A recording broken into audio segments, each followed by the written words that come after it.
So, hello, fellow Earthlings. This is Earthling 6455463728. And it's hard to accept your family for what they're able to provide for you. And I'll get into that in a moment. As usual, I am Earthling, yada yada yada.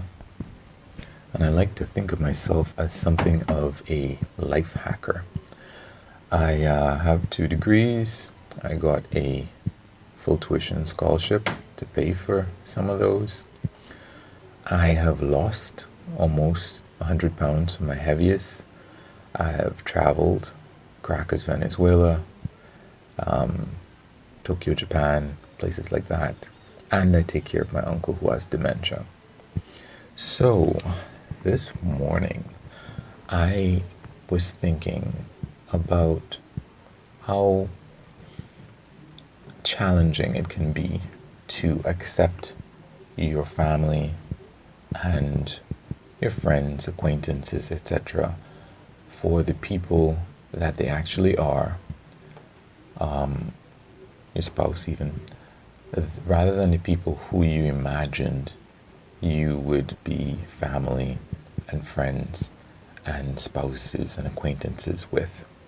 And I think a major thing about it is that we mainly see the things that, we see things that are coming in, as in the things that people do to us, or the appearances that they show us. I think you can really learn to feel a lot humbler and more accepting of people when you realize what we and you have and continue to perpetrate against other people. For example, before I had that thought and I figured, hey, let me bring that up. Humility can make you accepting of life. I was thinking that, I wish that my mom could change, for example, and be someone who was more genuinely affectionate, let's say, more genuinely interested in some of the things that I wish you were interested in.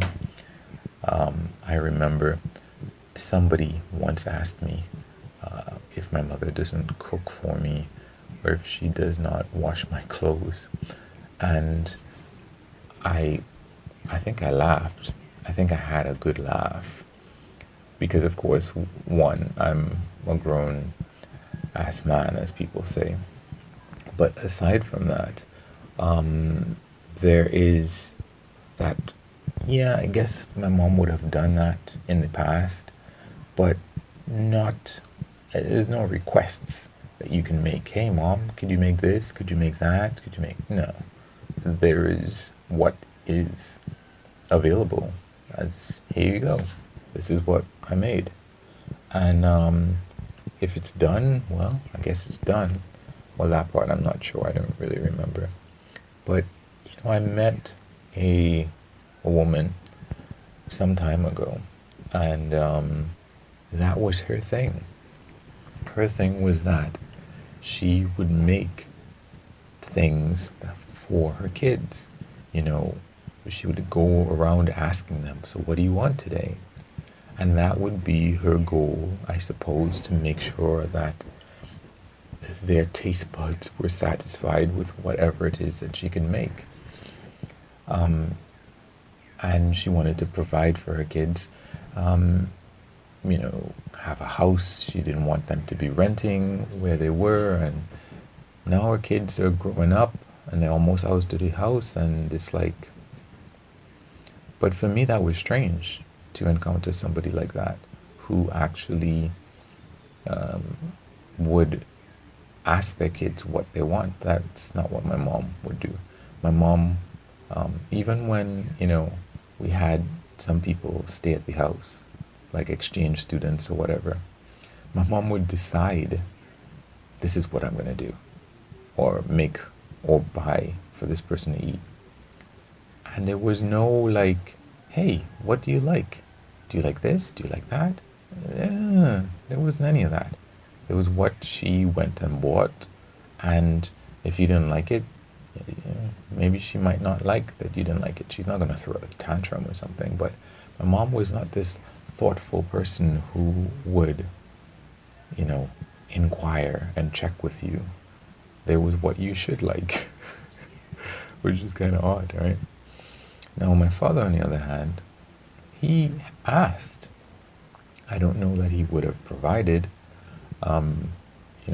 My parents were divorced, so it means that I didn't really spend a lot of time with my father growing up.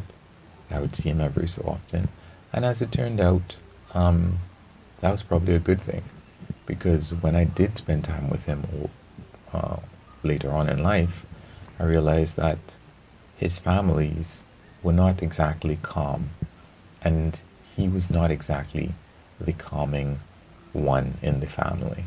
So, seeing as my life had been so calm, I guess it was calm because he wasn't there and he was with his other families, which, you know, sorry for them, I guess, but thanks for not being around with me. And it's weird. I would have wanted him to be around, but that was not, I wouldn't be the person that I am. And most of us profess to like the people that we are. And then I would think of, my other relatives, like my mom's siblings, for example. And, if my mom is telling a story, she would tell a story of how these people raised us.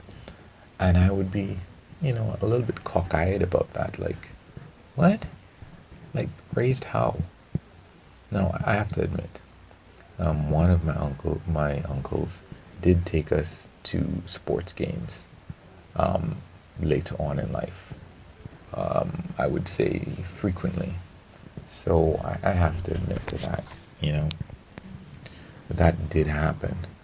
But on the flip side, they didn't like abuse us or anything.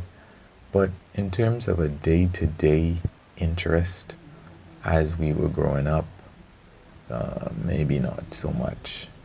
In terms of an active, real presence, in terms of, if you will, a father figure, maybe not so much.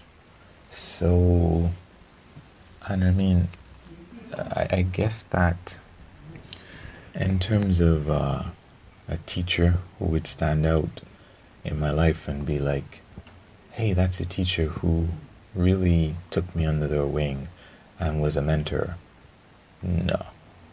In terms of extracurricular activities, my karate teacher or my gymnastics teacher, or my music teacher, or any one of these people that I could say, yeah, I really had a close affinity to these people in terms of classmates or, aunts on my father's side, or, yeah.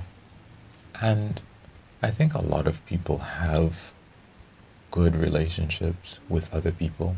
Myself, I can't really point to one, and I'm kind of glad about that, because people have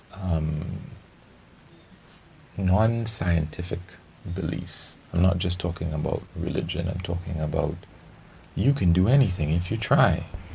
And things like every man has to look out for themselves, or any number of different beliefs that they tend to have. And I prefer having randomly picked up my own without being abused, I suppose, or without being mentored by any particular person. Of course, it means that I can't see my blind spots, the areas that I am lacking in life, probably relationship-wise. Yeah. But what I do realize is that there are things that I want to check off in my life. And I feel like if I had a relationship I would not necessarily feel the need to check those things off. When I have been in situations like that, I kind of felt like, and maybe those were the honeymoon periods, but I have found myself feeling like, yeah, I don't really need to push that hard. I don't even know if I want to do that anymore in life. And I can look at things that I've already done that I'm really proud of at the time, and your pride passes. Then you want to do something else or accomplish something else, fully well knowing that you're not going to feel that way about your achievement later on, but at least you feel good about it at the time that you did it. It's like having sex necessarily. Some people feel awful after sex, and some people feel bad about just thinking about sex in general. And of course, no amount of past sex can make up for present sex that you want. So life, period, is not completely fulfilling. So it's not just me with this passing pride and whatever else. You have to keep going in life. That's how it is. But like I said, though, I think one of the most useful things is to review the people that I have disappointed and who would say that I was not able to fulfill what they would have wanted from me at any given moment. And then, obviously my expectations from other people, they're not quite as high, because I could see myself in the position of all those other people who wanted me to be a particular way. With respect to my sister, I don't know that my sister wants me to be a way, but I know that I feel bad that I did not give her what I feel I probably could have or should have given her in terms of support. I have tried to support her now. I think I have, but I probably could have done a much better job. And I know that the reason that I was able to do what I was able to do is because of the feelings that I'd had prior to that. There's no way I was going to be born knowing do this or do that. And then I think of the people, whether male or female, who would have wanted me to be more affectionate or to be more intimate or to be just nicer or friendlier. And in many instances, I knew that I was not going to be able to provide that for them. I didn't want to. That's not what I wanted to do. Even if I liked the person, I wouldn't know exactly how to do what I needed to do. And when I review all of my personal feelings, or things that I thought that I failed in, even with people who, I remind them, and then, like, one of my friends, I'm like, I'm so sorry about this or that, and he's like, I don't really remember those things. I just have a idea of when you did help me, and it was nice. And I'm like, okay, but I wish I'd done this or that or the other. And I think that's what I need to do more of. I need to bring those two things together more and remind myself that everybody around me, everybody in my past, everybody in my future, they're me's. And some of those versions of me didn't learn, won't learn, never going to learn. And that's just exactly like me. There's some people that I don't care, I suppose, that I wasn't there for. And I, in turn, will be one of those people that some people don't care that they weren't there for. and that's okay. So that's it for me. I don't know that this is one that anybody will ever hear because, you know, unless there's somebody's name, a celebrity's name on the title of a piece, I don't know that anybody might ever listen to it. Or if the person is already well known, and I don't know about that.